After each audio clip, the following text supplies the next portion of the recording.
박은지는 24살. 서울 변두리의 낡은 아파트 옥탑방에서 혼자 살고 있었다. 삶은 단조롭고 고단했으며 그녀의 하루는 해가 뜨기도 전에 시작되어 달이 중천에 떠야 끝이 났다. 동네 편의점에서 아침부터 밤늦게까지 아르바이트를 하며 간신히 생계를 이어갔고 밀린 방세와 공과금은 언제나 그녀의 어깨를 짓누르는 무거운 짐이었다. 그녀의 방은 습하고 낡았으며 비가 오는 날이면 천장에서 빗물이 새어들어와 냄비를 받쳐야 했다. 하지만 은지는 불평하지 않았다. 그저 묵묵히 자신의 몫을 감당하며 하루하루를 버텨낼 뿐이었다. 그날 밤도 여느 때와 다름없이 은지는 늦은 퇴근 후 차가운 방으로 돌아왔다.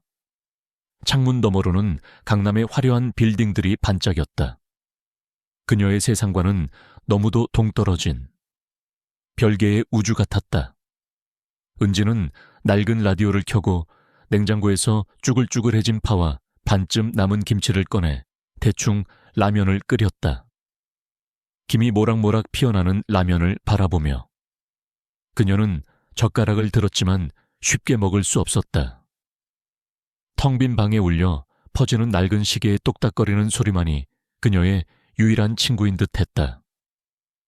라면에서 풍기는 맵고 짭짤한 냄새는 식욕을 돋웠지만 그녀의 마음은 여전히 허전했다. 한참을 그렇게 앉아 있다가 그녀는 천천히 라면을 입으로 가져갔다. 씹는 소리마저도 유난히 크게 들리는 듯한 고요함 속에서 은지는 창밖의 불빛들을 물끄러미 바라보았다. 그 불빛들은 그녀에게 마치 닿을 수 없는 꿈처럼 아득하게 느껴졌다. 라면을 다 먹고 설거지를 마친 은지는 침대에 걸터 앉았다. 그녀의 손은 편의점에서 무거운 박스를 나르고 청소를 하느라 이미 굳은 살이 박여 거칠었다. 낡았지만 깨끗하게 빨아입은 얇은 면 티셔츠와 보풀이 일기 시작한 트레이닝복은 그녀의 소박한 일상을 그대로 보여주었다. 은지는 잠시 멍하니 앉아 있다가 침대 밑 서랍에서 낡은 가죽 커버에 노트를 꺼냈다. 표지는 손때가 묻어 반질거렸고 모서리는 닳아 너덜너덜했다. 노트 안에는 섬세하고 아름다운 건축물, 스케치들이 가득했다. 복잡한 도면부터 상상 속의 독특한 디자인까지. 노트 속의 세상은 그녀가 사는 팍팍한 현실과는 완전히 다른 그녀만의 비밀스러운 공간이었다. 그녀는 연필을 들고 조심스럽게 한 건물의 지붕 곡선을 다듬기 시작했다. 연필이 종이 위를 스치는 사각거리는 소리는 그녀에게 위안이 되었다. 어릴 적부터 꿈꿔왔던 건축가의 꿈은 현실의 무게에 짓눌려 빛을 잃었지만 이 노트만큼은 그녀의 마지막 안식처였다. 그녀는 가끔씩 노트 속 그림들을 바라보며 자신이 만약 다른 삶을 살았다면 어땠을까 하는 부질없는 상상을 하곤 했다. 그녀의 이런 습관은 누군가에게는 한없이 외롭고 쓸쓸해 보일 수도 있었다. 하지만 은지에게는 이 시간이 유일하게 자신을 위한 시간이었다. 바쁜 일상 속에서 잠시 잊고 지냈던 자신의 존재를 확인하는 순간이기도 했다. 그녀는 그림을 그리는 동안만큼은 세상의 모든 근심을 잊을 수 있었다. 연필 끝에서 피어나는 건물들은 그녀의 상상력이 이끄는 대로 자유롭게 형태를 갖추었고 그것들을 통해 은지는 또 다른 세상을 꿈꾸었다. 밤늦도록 스케치를 하던 은지는 문득 배가 고파왔다.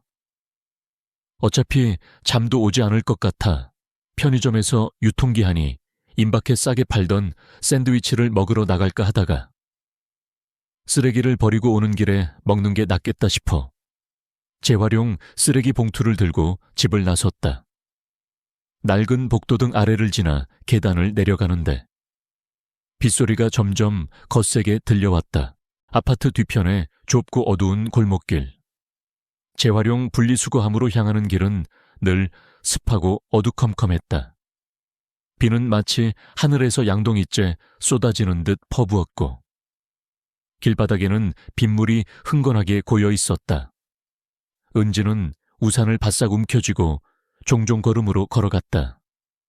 쓰레기 봉투를 분리수거함에 던져놓고 돌아서려는데 빗소리에 묻혀 희미한 소리가 들려왔다. 크르릉. 야옹. 은지는 귀를 기울였다. 분명 고양이 소리였다. 조심스럽게 소리가 나는 쪽으로 다가가 보니 젖은 종이박스 하나가 골목 구석에 버려져 있었다. 박스 안에는 털이 흠뻑, 젖은 작은 새끼 고양이 한 마리가 몸을 웅크린 채 오들오들 떨고 있었다. 녀석의 눈은 감겨 있었고 약한 숨소리만이 겨우 들려왔다. 어쩌면 좋아. 은지의 마음이 쿵 내려앉았다. 그녀는 주저없이 우산을 내려놓고 박스 안으로 손을 뻗었다. 차갑고 축축한 녀석의 몸이 은지의 손에 닿았다. 새끼 고양이는 거의 움직이지 않았다. 은지는 과거에 자신이 길을 걷다 발을 다친 고양이를 본 적이 있었다. 그때는 학생이었고 당장 자신조차 먹고 살기 힘든 상황이라 아무것도 해줄 수 없었다. 그저 멀리서 안타깝게 바라보기만 하다가 결국 녀석이 죽어가는 모습을 지켜봐야 했다. 그 기억은 오랫동안 그녀의 마음 한구석에 무거운 돌처럼 남아있었다. 하지만 이제는 달랐다. 최소한 이 작은 생명에게는 따뜻한 온기라도 줄 수 있었다. 괜찮아, 괜찮아. 은지는 고양이를 조심스럽게 품에 안았다. 녀석의 천은 거의 느껴지지 않았다. 은지는 서둘러 집으로 발걸음을 재촉했다. 빗물이 그녀의 옷을 적셨지만 그녀는 개의치 않았다. 오직 이 작은 생명을 살려야 한다는 생각뿐이었다. 방으로 돌아온 은지는 젖은 옷을 갈아입을 새도 없이 가장 먼저 고양이부터 돌봤다. 낡은 수건으로 녀석의 축축한 털을 조심스럽게 닦아주고 품에 안고 천을 나누었다. 그러고는 며칠 전에 사다 놓았던 캔 참치 중 마지막 하나를 따서 접시에 덜어주었다. 평소 아껴 먹던 비상식량이었지만 지금은 그것보다 이 작은 생명이 더 중요했다. 새끼 고양이는 처음에는 힘없이 축 늘어져 있었지만 따뜻한 온기와 참치 냄새에 미약하게나마 코를 킁킁거렸다. 은지는 녀석이 혹시나 놀랄까봐 숨죽여 기다렸고 녀석이 조금씩 참치를 핥기 시작하자 그제야 안도의 한숨을 쉬었다. 작은 생명에게 온기를 불어넣어주는 은지의 얼굴에는 피곤함 속에서도 잔잔한 미소가 번졌다. 그녀는 녀석을 품에 안고 조용히 속삭였다. 이제 괜찮을 거야. 내가 지켜줄게. 이 작은 행동은 그녀의 마음속 깊이 숨겨져 있던 따뜻하고 강인한 면모를 보여주었다. 비록 가진 것은 없지만 그녀는 언제나 자신보다 약한 존재에게 기꺼이 손을 내밀 줄 아는 사람이었다. 그녀의 삶은 고되고 외로웠지만 이 작은 생명 앞에서 그녀는 잠시나마 자신의 존재 이유를 찾은 듯 했다. 그리고 이 작은 새끼 고양이를 구한 행동은 훗날 그녀의 인생을 완전히 뒤바꿀 거대한 변화의 시작이었다는 것을 그때의 은지는 전혀 알지 못했다. 밤새도록 쏟아지던 비는 아침이 되어서야 겨우 잦아들었다. 거리는 빗물에 씻긴 듯 한층 깨끗해졌지만 은지의 마음은 여전히 무거웠다. 젖은 옷가지들을 대충 말리고 밤새 돌본 아기 고양이에게 마지막 남은 참치캔을 모두 내어준 뒤 그녀는 다시 편의점으로 향하는 발걸음을 재촉했다. 퉁퉁 부은 눈과 피곤한 얼굴은 어제의 고단함을 고스란히 보여주었지만 그녀에게 쉬어갈 틈은 없었다. 출근길, 은지의 귀에는 사람들이 웅성거리는 소리가 들려왔다. 작은 동네에 무슨 일이라도 생긴 걸까? 호기심 어린 시선들이 골목 어귀를 향하고 있었다. 은지는 무심코 그쪽으로 시선을 돌렸다. 그리고 그녀의 눈에 들어온 것은 핏자국이 선명하게 남아있는 좁은 골목이었다. 어젯밤 자신이 쓰러진 남자를 발견했던 바로 그곳이었다. 경찰 통제선이 쳐져 있었고 몇몇 경찰관들이 주변을 둘러보고 있었다. 그녀의 심장이 갑자기 쿵 하고 떨어졌다. 어젯밤의 일이 꿈이 아니었다는 것을 다시금 깨달았다. 그때의 공포와 긴장감이 다시 그녀를 덮쳐왔다. 어젯밤에 여기서 살인 사건이 날 뻔했대. 아니, 들리는 소문으로는 엄청난 재벌가의 아들이 괴한에게 습격당했다고 하던데. 세상 무서워서 살겠나? 대체 누가 그랬대? 주변 사람들의 수군거림이 은지의 귓가를 스쳤다. 재벌가의 아들이라는 말에 은지는 순간적으로 온몸에 전율이 흘렀다. 그녀가 구한 남자가 그런 사람이었단 말인가? 그녀는 자신이 감당할 수 없는 거대한 사건에 휘말린 것 같은 불길한 예감에 사로잡혔다. 그러나 동시에 알 수 없는 안도감도 밀려왔다. 남자가 무사하다는 사실에 그녀의 마음 한구석이 조금이나마 가벼워졌다. 은지는 더 이상 그곳에 머물러 있을 수 없었다. 그녀는 최대한 눈에 띄지 않게 발걸음을 서둘러 편의점으로 향했다. 그 사건이 자신과 연관될까봐 두려웠고 동시에 어째서인지 알 수 없는 막중한 책임감을 느꼈다. 편의점에서의 하루는 평소보다 길게 느껴졌다. 손님들의 얼굴 하나하나에 혹시나 어젯밤 그 남자가 보낸 사람일까 하는 의심이 스쳤다. 초조함과 불안감 속에서 시간은 느릿느릿 흘러갔다. 오후 늦게 점장에게서 문자가 왔다. 은지 씨, 오늘까지만 일하고 내일부터 나오지 않아도 돼요. 너무나도 갑작스러운 통보였다. 해고였다. 은지는 망견자실했다. 점장님, 무슨 소리세요? 제가 뭘 잘못했나요? 그녀는 점장에게 전화했지만 점장은 냉정하게 말했다. 미안해, 은지 씨. 본사에서 지시가 내려왔어. 더 이상 설명해 줄 수가 없어. 그냥 그렇게 됐다고 생각해. 점장은 말을 흐리며 서둘러 전화를 끊었다.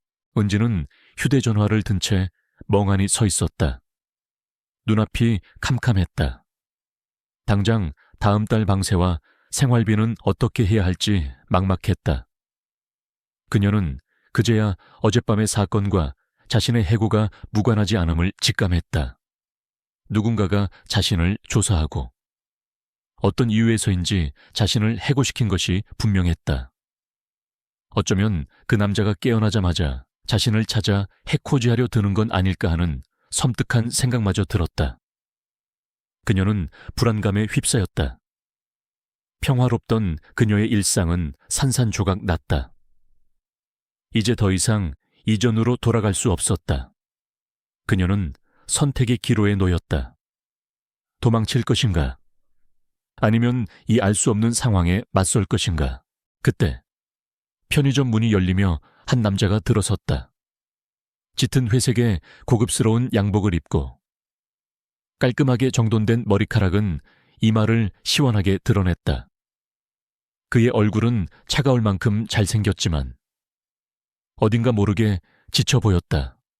그의 시선은 곧장 은지에게 향했다. 은지는 숨을 헙 들이켰다. 어젯밤 자신이 구했던 바로 그 남자였다. 그는 상처투성이었지만 생명력을 되찾은 듯한 강인한 기운을 내뿜고 있었다. 남자는 천천히 은지 앞으로 다가왔다. 그의 눈빛은 깊고 날카로웠지만 은지를 바라보는 순간에는 미묘한 감정이 스쳐 지나갔다. 박은지 씨 맞습니까? 그의 목소리는 낮고 침착했지만 묘한 권위가 느껴졌다. 은지는 침을 꿀꺽 삼켰다. 누구세요? 애써 침착한 척했지만 그녀의 목소리는 미세하게 떨렸다. 남자는 피식 웃음을 흘렸다. 어젯밤 저를 구해준 분을 벌써 잊으신 겁니까? 그의 눈빛에 장난기가 어렸다. 은지는 얼굴이 확 달아올랐다. 아, 그게 괜찮으신가요? 그녀는 자신도 모르게 걱정스러운 마음이 앞섰다. 남자는 고개를 끄덕였다. 덕분에 살았습니다. 신재현이라고 합니다. 그는 손을 내밀었다. 은지는 얼떨결에 그의 손을 잡았다. 그의 손은 따뜻하고 단단했다. 신재현 씨요. 은지는 그의 이름이 어딘가 익숙하다는 생각을 했지만 지금은 그것을 곱씹을 여유가 없었다. 재현은 은지의 해고 통보를 이미 알고 있는 듯했다. 박은지 씨, 이곳에서 해고되었다고 들었습니다. 저희 회사로 오시죠. 은지는 눈을 휘둥그레 떴다. 내 회사요, 제가요. 그녀는 혼란스러웠다. 자신은 평범한 편의점 아르바이트생일 뿐인데 거대한 재벌 회사의 CEO처럼 보이는 이 남자가 자신에게 일자리를 제안하다니. 재현은 은지의 당황스러운 표정을 읽었는지 차분하게 설명했다. 저를 구해준 것에 대한 보상이라고 생각하셔도 좋습니다. 아니면 재능 있는 인재를 알아보는 것이라고 생각해도 되고요. 그의 시선은 은지의 손에 들린 낡은 노트를 스쳐 지나갔다. 은지는 무의식적으로 노트를 숨기려 했지만 이미 늦었다는 것을 알았다. 은지는 재현의 제안을 받아들일지 말지 갈등했다. 그의 제안은 너무나도 갑작스럽고 비현실적이었다. 그러나 동시에 이것이 자신의 팍팍한 삶을 바꿀 유일한 기회일지도 모른다는 생각이 들었다. 그녀는 이미 해고당한 상태였고 당장 갈 곳도 없었다. 이대로 물러설 수는 없었다. 그녀의 심장 깊은 곳에서는 오랫동안 잠들어 있던 무언가가 깨어나는 듯한 느낌을 받았다. 그것은 두려움 속에서도 움트는 작은 희망과 스스로의 운명에 맞서고 싶은 미약한 용기였다. 알겠습니다. 가겠습니다. 은지는 마침내 입을 열었다. 그녀의 목소리는 작았지만 결심이 담겨 있었다. 재현은 은지의 대답에 만족스러운 미소를 지었다. 내일 아침 9시까지 제 비서가 알려주는 주소로 오십시오. 그의 말은 명령 같기도 했지만 은지에게는 구원의 손길처럼 들렸다. 은지는 재현이 편의점을 나서는 뒷모습을 멍하니 바라보았다. 그녀의 삶은 어젯밤 그 남자를 구한 순간부터 완전히 새로운 국면을 맞이하게 되었다. 좁고 어두운 골목길에서 시작된 이 기묘한 인연이 그녀를 어디로 이끌지. 은지는 상상조차 할 수 없었다. 하지만 한 가지 확실한 것은 더 이상 그녀의 삶이 이전과 같지 않을 것이라는 점이었다. 두려움과 함께 새로운 모험에 대한 설렘이 그녀의 심장을 두근거리게 했다. 그녀는 이제 더 이상 숨어 지내는 존재가 아니라 미지의 세상으로 한 발짝 내딛는 용감한 사람이 될 차례였다. 다음 날 아침, 은지는 재현의 비서가 문자로 보내준 주소를 따라 서울의 가장 번화한 중심가로 향했다. 거대한 빌딩들이 숲을 이루고 있었고 사람들은 저마다 바쁜 발걸음으로 움직였다. 그녀의 낡고 수수한 옷차림은 이 화려한 거리의 풍경과는 어울리지 않는 듯했다. 목적지에 도착한 은지는 고개를 들어 빌딩의 꼭대기를 올려다보았다. JK건설이라는 거대한 로고가 햇빛을 받아 반짝였다. 그녀가 꿈에도 그리던 한국 건축의 역사를 써 내려가는 바로 그 회사였다. 이곳에 자신이 발을 들여놓게 될 줄이야. 은지는 믿기지 않는 현실에 가슴이 벅차올랐다. 그러나 동시에 이곳이 자신에게 어떤 곳이 될지 알 수 없는 불안감에 휩싸였다. JK건설의 로비는 그녀가 상상했던 것보다 훨씬 더 웅장하고 현대적이었다. 은지는 잔뜩 긴장한 채 리셉션 데스크로 다가갔다. 신재현 대표님 비서실에서 오라고 하셨는데요. 은지는 떨리는 목소리로 말했다. 안내 데스크 직원은 은지를 위아래로 훑어보더니 싸늘한 표정으로 말했다. 성함이 어떻게 되시죠? 박은지입니다. 직원은 컴퓨터 화면을 몇 번 두드리더니 의아하다는 표정으로 고개를 갸웃거렸다. 잠시만 기다려 주십시오. 얼마 후 말끔한 정장을 입은 비서가 내려왔다. 그는 은지를 보자마자 고개를 살짝 숙여 인사하며 친절하게 말했다. 박은지 씨, 맞으시죠? 대표님께서 기다리고 계십니다. 이쪽으로 오시죠. 은지는 비서의 뒤를 따라 엘리베이터에 올랐다. 유리로 된 엘리베이터는 순식간에 고층으로 치솟았고 서울 시내가 한눈에 들어왔다.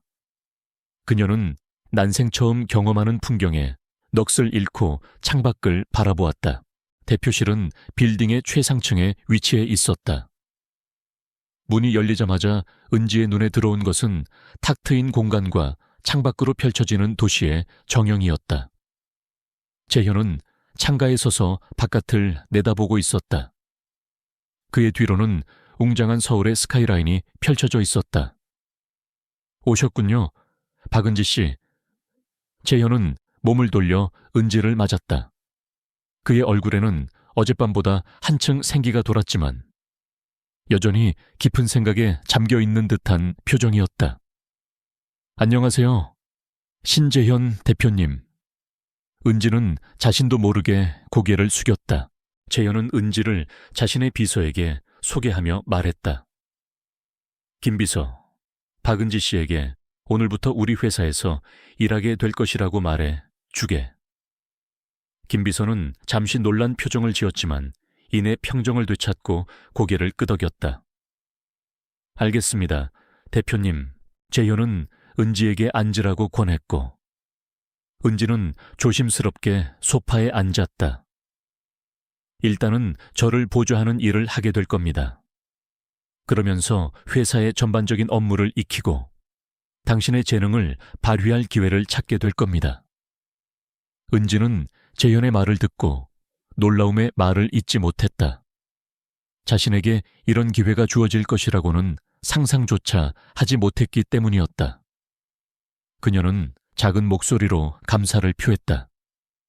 정말 감사합니다. 바로 그때였다. 대표실 문이 예고 없이 벌컥 열렸다. 날카롭고 오만한 인상을 가진 한 남자가 문을 열고 들어섰다. 그는 재현과 비슷한 또래로 보였지만 그의 눈빛은 훨씬 더 차갑고 계산적이었다.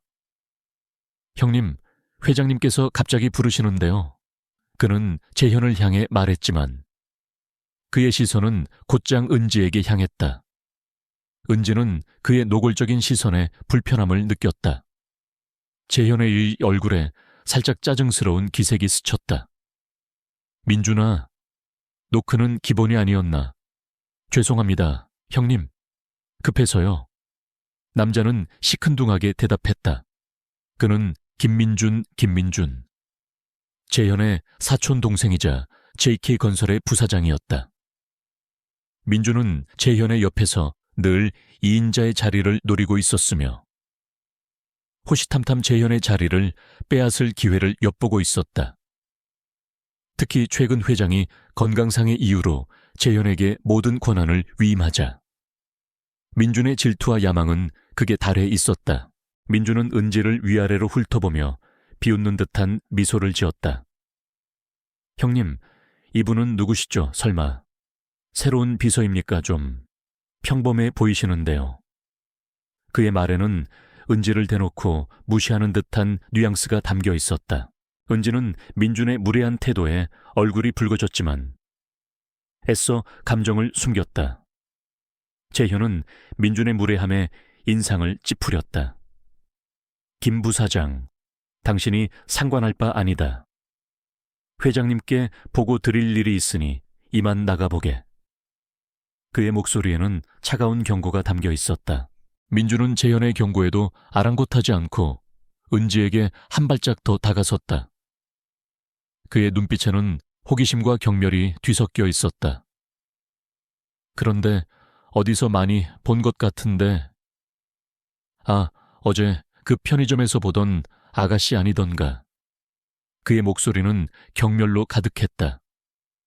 민주는 어제 재현이 편의점에서 은지와 만나는 모습을 목격했던 것이다. 그는 재현이 자신을 구해준 여자에게 개인적인 감정을 가지고 있다고 생각하며 이를 재현의 약점으로 이용하려 들었다. 은지는 민준의 말에 숨을 헙들이켰다. 그녀가 편의점 아르바이트생이라는 사실을 그가 알고 있다는 것에 당황했다. 편의점 형님, 대체 무슨 일로 저런 아가씨를 회사로 데려온 겁니까, 설마? 민준은 의미심장한 미소를 지으며 말을 흐렸다. 그의 눈은 은지를 향해 노골적으로 비웃고 있었다. 재현은 민준의 불쾌한 태도에 더 이상 참지 못하고 자리에서 벌떡 일어섰다. 그의 눈빛은 얼음장처럼 차가웠다. 김민준, 선을 넘지 마라. 이분은 우리 회사에 새로 들어올 박은지 씨다. 그리고 당신의 태도는 매우 무례하다. 민준은 재현의 싸늘한 경고에 잠시 주춤했지만 이내 다시 비웃음을 흘렸다. 아무튼 형님이 알아서 하시겠죠. 그는 은지를 다시 한번 경멸 어린 눈빛으로 훑어본 뒤 대표실을 나섰다. 문이 닫히자마자 방 안에는 무거운 침묵이 흘렀다. 민준이 나간 후 재현은 은지를 향해 사과했다. 불쾌하게 해드려 죄송합니다. 김 부사장은 좀 특이한 사람입니다. 은지는 고개를 저었다. 아닙니다. 괜찮습니다. 하지만 그녀의 마음은 이미 불편함으로 가득했다.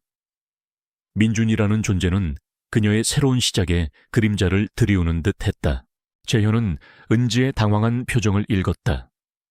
그는 화제를 돌리기 위해 은지의 손에 들린 노트를 가리켰다. 혹시 그 노트에 있는 그림들은 건축 도면입니까?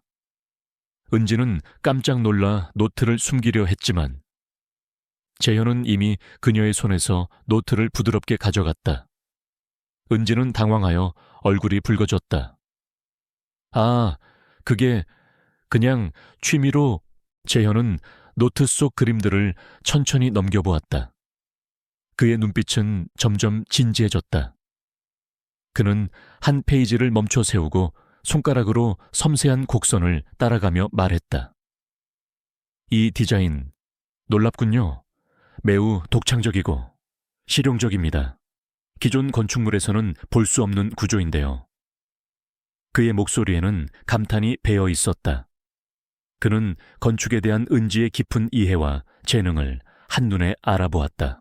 은지는 재현의 칭찬에 몸둘 바를 몰랐다. 난생 처음 자신의 그림이 전문가에게 인정받는 순간이었다. 그냥 어릴 때부터 상상만 했던 것들을 그려본 것뿐이에요. 은지는 겸손하게 말했다. 재현은 고개를 들고 은지를 똑바로 바라보았다. 그의 눈빛에는 확신이 담겨 있었다. 박은지 씨, 당신은 재능이 있습니다. 그 재능을 여기서 썩히게 두지는 않을 겁니다. 그의 말은 은지에게 단순한 칭찬이 아니라 미래에 대한 확신과 격려로 다가왔다. 그러나 민주는 이미 은지의 존재를 눈여겨보기 시작했다. 그는 대표실을 나서자마자 자신의 책상으로 돌아와 은지에 대한 정보를 캐기 시작했다. 박은지, 편의점 아르바이트생 신재현이 그 여자를 회사로 데려왔다고 아무리 목숨을 구해줬다고 해도 이건 분명 뭔가 있다. 민준의 눈은 음흉하게 번뜩였다. 그는 은지가 재현의 약점이 될 수 있다고 확신했다. 그리고 그 약점을 이용하여 재현의 발목을 잡을 계획을 세우기 시작했다. 민준은 자신의 비서에게 은지에 대한 모든 정보를 알아오라고 지시했다. 그의 계획은 이미 시작되고 있었다. 은지는 알지 못했지만 그녀의 등 뒤에서는 이미 거대한 그림자가 드리워지고 있었다. 그녀의 숨겨진 재능이 세상에 드러나는 순간 그것은 동시에 그녀를 둘러싼 위험과 시련의 시작이기도 했다. JK건설에 발을 들인 박은지의 삶은 완전히 뒤바뀌었다. 그녀는 더 이상 편의점에서 박스를 나르던 아르바이트생이 아니었다.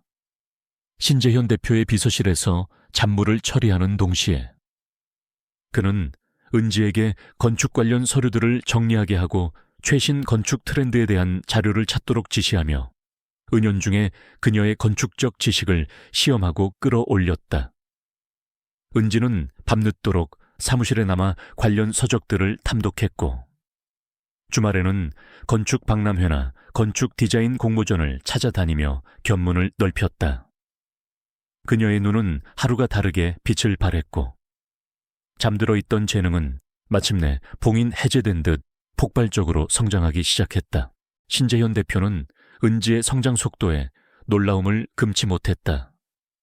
그는 종종 은지의 의견을 물었고 은지가 망설이며 내놓는 아이디어들은 번뜩이는 통찰력과 기발함으로 그를 감탄하게 했다.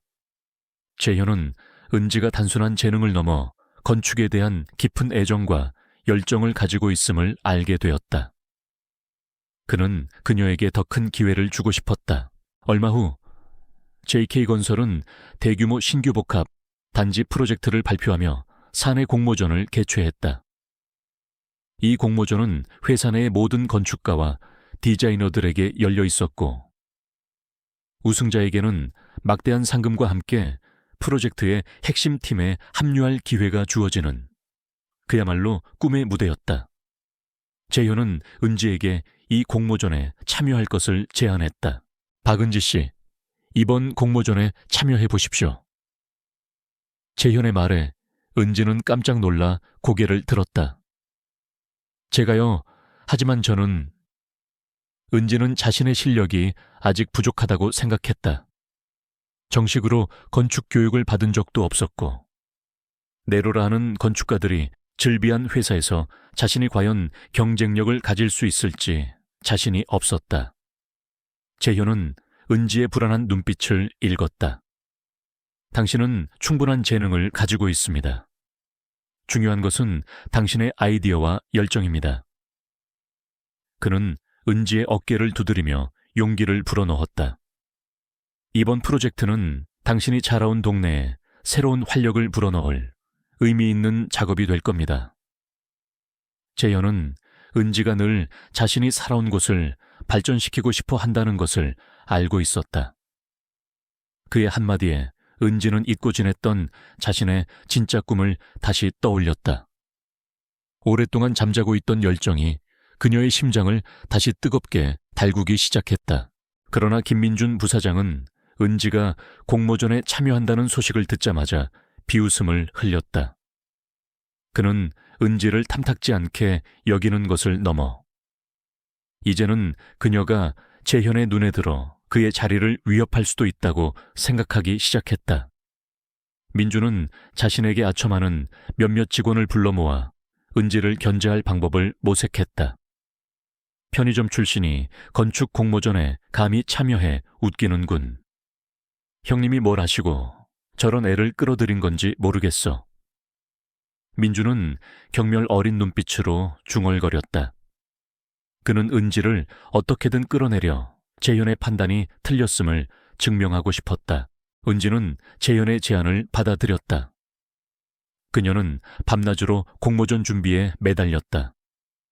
퇴근 후에는 자료실에 틀어박혀 밤늦게까지 설계도를 그렸고 주말에는 직접 자신의 옛 동네를 찾아가 주민들의 삶을 관찰하며 그들에게 진정으로 필요한 공간이 무엇인지 고민했다.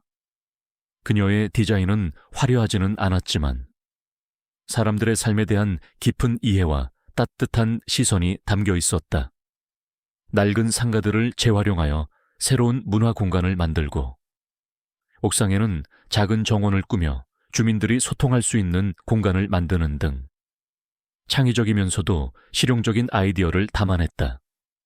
재현은 비서실을 지나다 우연히 은지의 작업실을 엿보았고 그녀의 뜨거운 열정과 독창적인 아이디어에 다시 한번 깊은 감명을 받았다. 공모전 마감일이 이틀 앞으로 다가온 어느 날 밤이었다. 은지는 마지막까지 설계를 다듬기 위해 회사에 남아 있었다. 그녀는 마지막으로 최종 검토를 하던 중 갑자기 컴퓨터가 먹통이 되는 것을 발견했다. 화면은 새까맣게 변했고 작업 중이던 모든 파일이 사라져 버렸다. 은지는 당황하여 식은땀을 흘렸다. 분명 저장을 여러 번 해두었는데 아무것도 남아있지 않았다. 마치 누군가가 의도적으로 파일을 삭제한 것 같은 불길한 예감이 들었다. 그녀는 재빨리 백업 파일을 찾아봤지만 백업 파일마저도 손상되어 있었다. 은지의 손은 절로 떨려왔다. 이것은 명백한 방해 공작이었다. 누가, 왜 이런 짓을 한 것일까? 그녀의 머릿속에는 김민준 부사장의 비웃는 듯한 얼굴이 떠올랐다. 시간은 속절없이 흘렀고 공모전 제출 시간은 점점 다가왔다. 은지는 눈앞이 캄캄했다. 며칠 밤낮으로 매달렸던 노력이 한순간에 물거품이 되는 듯했다. 그녀는 망연자실한 채 모니터만 바라보았다. 그때 재현에게서 전화가 걸려왔다. 박은지 씨, 아직 퇴근 안 하셨습니까? 내일이 마감인데 혹시 문제는 없는지 걱정되어서요. 그의 목소리에는 걱정이 묻어 있었다. 은지는 차마 입이 떨어지지 않았다. 자신이 망설이는 것을 눈치챘는지 재현은 다시 물었다. 무슨 일 있습니까? 목소리가 좋지 않군요. 은지는 결국 모든 것을 털어놓았다. 대표님, 제 파일이 전부 사라졌습니다. 백업 파일도 손상됐어요. 그녀의 목소리는 절망으로 가득했다. 재현은 잠시 침묵하더니 단호하게 말했다. 침착하십시오, 박은지 씨. 지금 당장 제가 그쪽으로 가겠습니다. 재현은 모든 일정을 취소하고 곧장 회사로 향했다. 그는 은지가 겪고 있는 상황이 단순한 해프닝이 아니라는 것을 직감했다. 자정 무렵 재현이 은지의 사무실에 도착했을 때 은지는 헝클어진 머리로 컴퓨터 앞에 앉아 있었다. 그녀의 눈은 빨갛게 충혈되어 있었고 얼굴에는 절망감이 역력했다. 재현은 그녀의 어깨를 조용히 감싸주었다. 괜찮습니다. 박은지 씨, 아직 시간은 있습니다. 그러나 그의 말에도 은지의 불안감은 가시지 않았다. 하지만 내일까지 이 모든 걸 다시 할 수는 없어요. 디자인부터 도면까지 너무 복잡하고 시간이 부족해요. 그녀는 거의 울기 직전이었다. 재현은 침착하게 말했다. 할 수 있습니다. 제가 돕겠습니다. 그는 컴퓨터 앞에 앉아 능숙하게 파일을 복구하려 시도했지만 파일은 이미 복구 불가능할 정도로 심하게 손상되어 있었다. 그는 민준의 소행임을 확신했지만 지금은 그런 것을 따질 때가 아니었다. 재현은 은지에게 말했다. 박은지 씨의 노트, 그걸 보면서 다시 시작합시다. 저도 아는 것을 최대한 돕겠습니다. 그날 밤 은지와 재현은 밤새도록 설계를 다시 시작했다. 은지는 노트에 남아있는 그림들을 보며 머릿속으로 시뮬레이션을 돌렸고 재현은 그녀가 놓치는 부분이나 보완해야 할 부분들을 조언해 주었다. 재현은 IT팀을 동원해 은지의 컴퓨터를 밤새 복구하도록 지시했고 자신은 직접 은지의 스케치를 보조하며 그녀의 아이디어를 구체화하는 데 도움을 주었다. 밖에는 천둥번개가 치며 비바람이 몰아쳤다. 마치 은지의 절박한 상황을 대변하는 듯 했다. 창밖의 폭풍처럼 그녀의 마음도 거센 파도에 휩쓸리고 있었다. 은지는 커피를 몇 잔이고 마셔가며 졸음을 쫓았고 손가락이 아려올 정도로 연필을 꽉 쥐었다. 옆에서 묵묵히 그녀를 돕는 재현의 존재는 그녀에게 큰 위안이자 힘이 되었다. 새벽녘이 되어서야 마침내 그들은 모든 작업을 마칠 수 있었다. 은지의 얼굴에는 피곤함과 함께 안도감이 서려 있었다. 그녀는 거의 쓰러질 듯 했지만 그녀의 눈빛은 그 어느 때보다 강렬하게 빛났다. 이 모든 과정은 은지에게 단순한 시련이 아니라 자신 안에 숨겨진 무한한 잠재력과 회복 탄력성을 깨닫게 해주는 계기가 되었다. 그녀는 이 밤을 통해 더욱 단단해졌다. 그리고 공모전 발표는 다음 날이었다. 그녀는 벼랑 끝에서 다시 일어선 용감한 건축가였다. 드디어 공모전 발표 날 아침이 밝았다. 은지는 밤샘 작업으로 지쳐 있었지만 그녀의 눈빛은 그 어느 때보다 단단하고 결의에 차 있었다. 그녀는 재현과 함께 강당으로 향했다. 강당은 이미 수많은 사람들로 가득 차 있었다. 경쟁자들, 회사 임원진, 그리고 건축계의 저명한 인사들까지. 모두가 이번 공모전에 높은 관심을 보이고 있었다. 그들 사이에는 비웃는 듯한 표정으로 은지를 바라보는 김민준 부사장도 있었다. 그의 눈빛은 은지에게 패배를 예언하는 듯 했다. 은지의 차례가 되자 그녀는 천천히 단상 위로 걸어 올라갔다. 그녀의 심장은 거세게 뛰었지만 그녀는 심호흡을 하며 자신을 다독였다.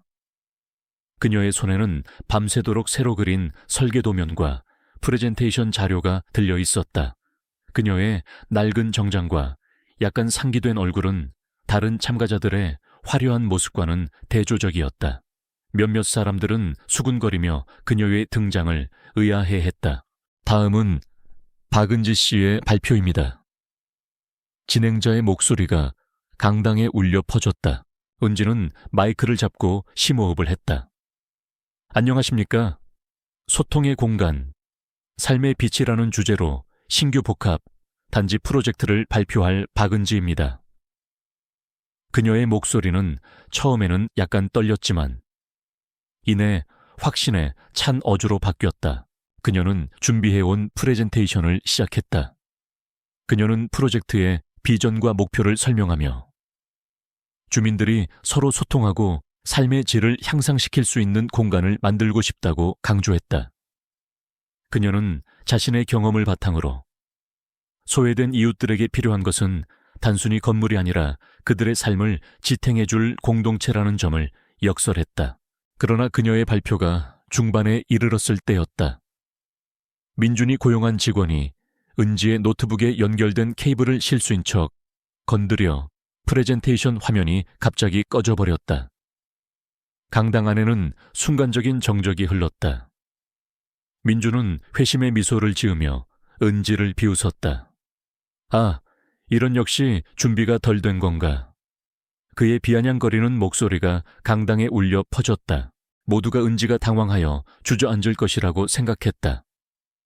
심사위원들의 얼굴에도 실망감이 역력했다. 재현의 얼굴에도 순간적으로 걱정이 스쳤지만 그는 은지를 믿고 그녀의 다음 행동을 주시했다. 하지만 은지는 당황하지 않았다. 그녀는 침착하게 마이크를 다시 잡았다. 화면이 나오지 않는군요. 죄송합니다. 하지만 저는 이 공간에 대한 저의 비전을 여러분께 직접 보여드릴 수 있습니다. 은지는 등 뒤에 준비되어 있던 대형 화이트보드로 다가갔다. 그녀는 주머니에서 연필을 꺼내 들고 능숙하게 스케치를 시작했다. 그녀의 손은 마치 마법이라도 부리는 듯 빠르게 움직였다. 그녀의 머릿속에 완벽하게 그려져 있던 건축물의 모습이 화이트보드 위에 생생하게 펼쳐졌다.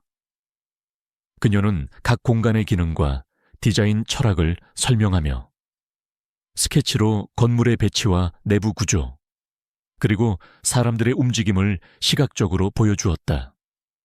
그녀의 섬세한 필치로 그려진 건물들은 단순한 선이 아니라 생명을 가진 듯 숨쉬는 공간으로 변모했다. 그녀는 주민들이 옥상 정원에서 휴식하고 커뮤니티 센터에서 아이들이 뛰노는 모습까지 생생하게 그려냈다. 이곳은 단순한 건물이 아닙니다. 이곳은 서로의 삶을 보듬고 희망을 이야기하며 꿈을 키워나갈 수 있는 따뜻한 보금자리입니다. 그녀의 목소리에는 진심이 담겨 있었고 그녀의 그림은 그 진심을 그대로 보여주었다. 강당 안의 사람들은 은지의 발표에 점점 더 몰입했다. 처음에는 의아해하던 그들의 얼굴에는 놀라움과 감탄이 피어났다. 특히 건축 전문가들은 그녀의 즉흥적인 스케치 능력과 뛰어난 공간, 이해도에 경악했다. 그녀의 그림은 정식 도면보다도 더욱 강렬하게 그녀의 비전을 전달했다. 민준의 얼굴에서는 비웃음이 사라지고 당황스러움과 분노가 뒤섞인 표정이 나타났다. 그의 계획은 완전히 틀어지고 있었다. 그리고 바로 그때였다. 강당의 대형 스크린이 갑자기 환하게 켜졌다. 화면에는 은지가 제출했던 최종 설계 도면이 완벽하게 구현되어 있었다. 심지어 3D 시뮬레이션으로 건물의 내부와 외부가 생생하게 움직였다. 재현이 미리 준비해 둔 것이었다. 그는 은지의 파일이 손상되었을 때 만일의 사태에 대비하여 그녀의 원본 파일을 미리 백업해 두었던 것이다.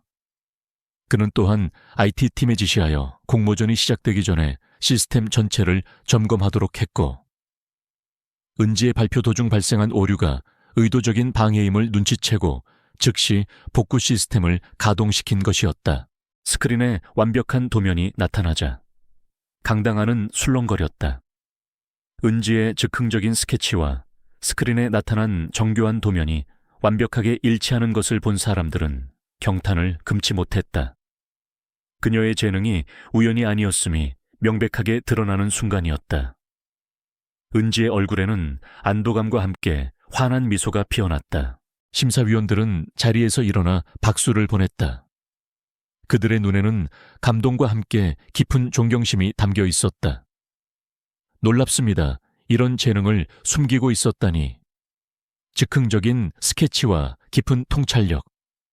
게다가 그 모든 것이 완벽한 도면으로 구현되다니. 그녀는 진정한 건축가입니다. 강당 안에는 우레와 같은 박수 소리가 터져 나왔다. 사람들은 자리에서 일어나 은지에게 기립 박수를 보냈다. 그들의 환호는 은지의 승리를 축하하는 동시에 그녀의 재능을 향한 진심 어린 경이었다. 김민주는 그 자리에서 굳어버렸다. 그의 얼굴은 창백해졌고 눈에는 패배감과 분노가 뒤섞인 그림자가 드리웠다. 그는 은지를 쓰러뜨리려 했지만 오히려 그녀를 더욱 빛나게 만드는 계기를 제공한 셈이 되었다. 은지는 감격에 겨워 눈물을 글썽였다. 그녀는 단상에서 내려와 자신을 따뜻하게 맞아주는 재현을 바라보았다. 그의 눈빛에는 자랑스러움과 함께 말로 다 표현할 수 없는 애정이 담겨 있었다. 그녀의 승리는 단순히 공모전 우승을 넘어 사회적 편견과 고난을 이겨낸 인간 승리였고, 그녀의 숨겨진 재능이 마침내 세상에 인정받는 순간이었다. 이로써 그녀는 더 이상 평범한 아르바이트생이 아닌 당당한 건축가로서 첫 발을 내딛게 되었다. 공모전 우승은 박은지의 삶을 완전히 뒤바꿔 놓았다. 그녀는 더 이상 낡은 옥탑방에서 초라하게 살아가던 편의점 아르바이트생이 아니었다. 그녀는 이제 JK건설의 핵심 프로젝트를 이끌어가는 어엿한 건축가였다. 언론은 그녀의 드라마틱한 성공 스토리를 대서특필했고, 편의점 알바생에서 스타 건축가로라는 헤드라인이 연일 신문 지면을 장식했다. 사람들은 그녀의 재능과 노력에 감탄했고, 은지는 단숨에 건축계에 새로운 기대주로 떠올랐다. 가장 먼저 찾아온 변화는 김민준 부사장의 몰락이었다. 공모전 방해 사건에 대한 재현의 철저한 조사로 민준의 비행은 낱낱이 드러났다. 그의 권력을 남용한 비리와 은지의 프로젝트를 방해하려 했던 악의적인 행동들이 모두 밝혀진 것이다. 회장은 경로했고 이사회는 만장일치로 김민준 부사장 해고를 결정했다. 그는 모든 직위와 명예를 잃고 철저하게 몰락했다. 한때 그를 따르던 아첨꾼들도 모두 등을 돌렸고 민준은 홀로 파멸의 길을 걷게 되었다. 그의 탐욕과 질투가 낳은 비극적인 결말이었다. 한편 재현은 은지에게 파격적인 제안을 했다. 박은지 씨, 당신이 설계한 소통의 공간, 삶의 빛 프로젝트를 당신이 직접 총괄해 주십시오. 재현의 말에 은지는 다시 한번 놀라움을 감추지 못했다. 제가요, 하지만 저는... 은지는 여전히 겸손했다. 재현은 따뜻한 미소를 지었다. 당신 외에는 이 프로젝트를 성공시킬 적임자가 없습니다. 이건 단순히 건물을 짓는 것이 아니라 사람들의 삶을 변화시키는 일입니다. 당신의 따뜻한 시선과 진정성이 꼭 필요합니다. 재현의 진심 어린 신뢰에 은지는 감동했다. 그녀는 고개를 끄덕이며 제안을 받아들였다. 그녀가 꿈꿔왔던 자신의 재능으로 사람들에게 도움이 되는 건물을 짓는 기회가 현실이 된 것이다. 그것도 자신의 고향에. 그녀는 재현에게 진심으로 감사했다. 은지가 가장 먼저 한 일은 자신의 낡은 옥탑방을 떠나는 것이었다. 그녀는 이제 어엿한 건축가로서 번듯한 아파트에 살게 되었지만 그녀는 과거를 잊지 않았다. 그녀는 새로운 삶을 시작하면서도 자신을 지탱해준 작은 존재를 잊지 않았다. 바로 길에서 구해온 아기 고양이였다. 은지는 아기 고양이에게 희망이라는 뜻의 소망이라는 이름을 지어주었다. 소망이는 이제 건강하게 자라 그녀의 곁을 늘 지켜주었고 은지에게는 소중한 가족이 되었다. 프로젝트가 시작된 후 은지는 재현과 더욱 가까워졌다. 그들은 함께 현장을 방문하고 밤늦도록 도면을 검토하며 수많은 대화를 나누었다. 재현은 그녀의 아이디어를 전폭적으로 지지하고 그녀가 어려움을 겪을 때마다 든든한 조언자가 되어주었다. 그는 은지의 재능을 세상에 드러내준 조력자였을 뿐만 아니라 그녀의 내면의 빛을 가장 먼저 알아본 사람이었다. 은지는 재현의 깊은 이해심과 따뜻한 마음에 점차 마음을 열었다. 어느 날 저녁, 모든 회의를 마치고 재현의 사무실에서 야경을 바라보던 중이었다. 층층이 불이 들어온 서울의 야경은 마치 보석처럼 아름다웠다. 대표님, 저에게 이런 기회를 주셔서 정말 감사합니다. 대표님 아니었으면 저는 아직도 편의점에서 일하고 있었을 거예요. 은지는 진심으로 고마움을 표현했다. 재현은 은지의 어깨를 부드럽게 감싸주었다. 은지 씨, 나는 그저 당신의 재능을 알아보고 길을 열어준 것뿐입니다. 당신은 이미 빛나는 다이아몬드였고 나는 그저 그 위에 덮인 흙을 털어낸 것뿐이죠. 그의 목소리에는 깊은 애정이 담겨 있었다. 은지는 재현의 말에 고개를 들었다. 그의 눈빛은 부드럽고 따뜻했다. 이제 더 이상 숨지 마십시오. 당신의 빛을 세상에 마음껏 보여주십시오. 재현은 은지의 손을 잡았다. 그의 손은 따뜻하고 든든했다. 은지는 재현의 따뜻한 눈빛 속에서 자신의 과거를 돌아보았다. 고단하고 외로웠던 시간들, 그리고 그 시간을 이겨낼 수 있게 해준 작은 희망들. 이제 그녀는 더 이상 혼자가 아니었다. 그녀는 재현과 함께, 그리고 자신이 만들어갈 새로운 세상과 함께였다. 그녀는 고개를 끄덕이며 환하게 웃었다. 그녀의 삶에 새로운 평화가 찾아온 순간이었다. 재현 또한 은지의 미소에서 깊은 만족감을 느꼈다. 그는 그녀가 자신의 삶뿐만 아니라 많은 사람의 삶에 긍정적인 영향을 미칠 수 있는 인재임을 확신했다. 그리고 그 옆에서 그녀를 지지하고 함께할 수 있음에 감사했다.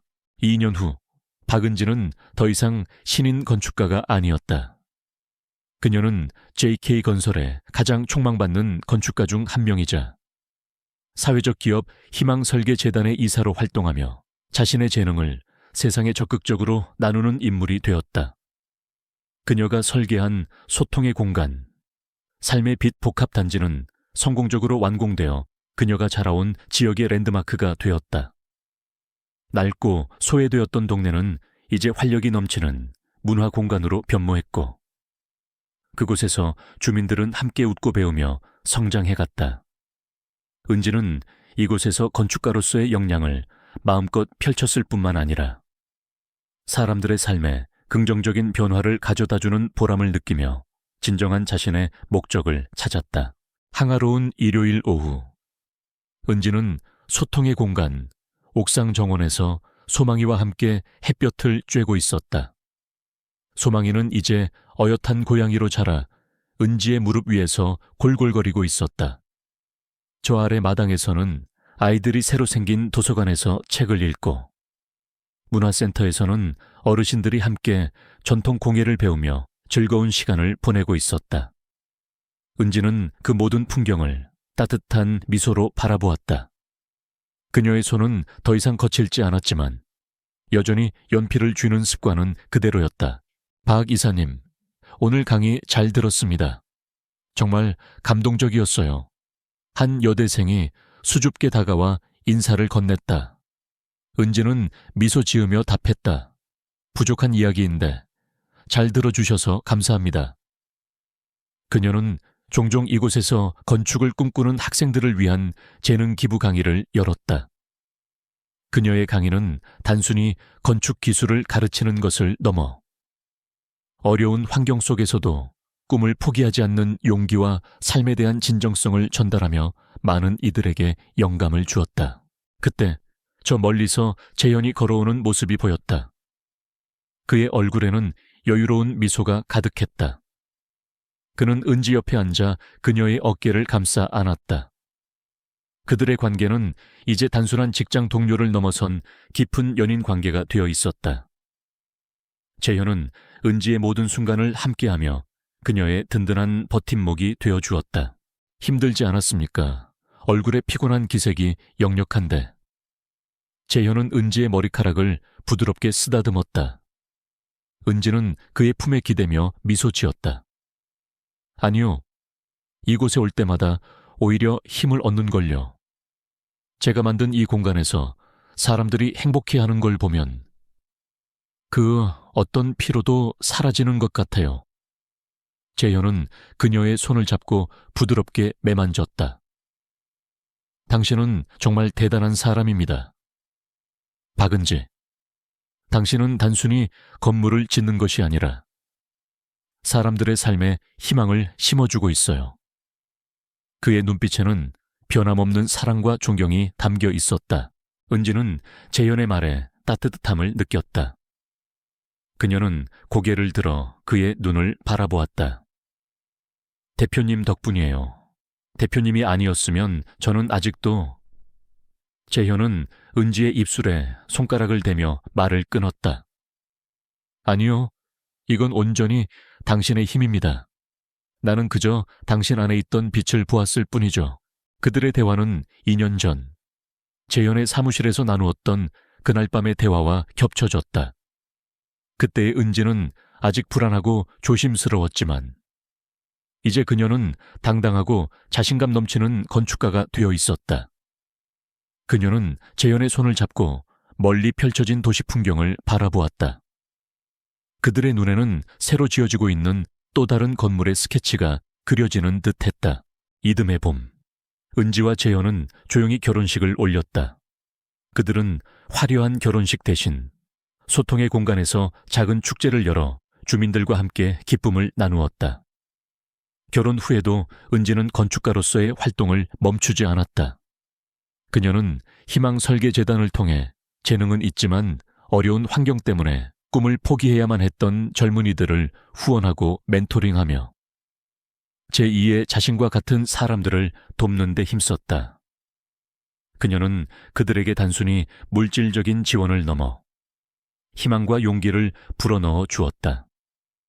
그녀의 이름 앞에는 언제나 사람을 위한 건축을 하는 건축가라는 수식어가 따라붙었다. 어느덧 해가 지고 노을이 붉게 물드는 저녁, 은지는 재현과 함께 소통의 공간, 옥상 정원에 서 있었다. 그녀의 옆에는 소망이가 편안하게 잠들어 있었다. 그녀의 시선은 멀리 도시의 불빛들을 넘어 자신의 옛 옥탑방이 있던 곳을 향했다. 그곳은 이제 더 이상 절망의 공간이 아니었다. 그녀는 그 모든 고난과 역경을 이겨내고 스스로의 힘으로 자신의 제2의 봄을 만들어낸 용감한 사람이었다. 재현은 은지의 손을 꼭 잡았다. 그들의 눈빛은 서로를 향한 깊은 신뢰와 사랑으로 가득했다. 그들은 함께 만들어갈 미래를 그렸다. 그들의 미래는 단순히 성공적인 건축물을 짓는 것을 넘어 더 많은 사람들에게 희망을 선사하고 따뜻한 세상을 만들어가는 것이었다. 옥상 정원에 작은 꽃들이 바람에 흔들리며 아름다운 향기를 뿜어냈다. 마치 은지의 삶이 그랬던 것처럼 그 향기는 멀리 퍼져나가 세상을 아름답게 물들이고 있었다. 그리고 그들의 이야기는 이제 시작이었다. 여러분, 박은지 씨의 이야기가 어떠셨나요? 낡은 옥탑방에서 희망을 잃지 않고 자신만의 빛을 찾아낸 그녀의 여정은 우리에게 많은 것을 생각하게 합니다.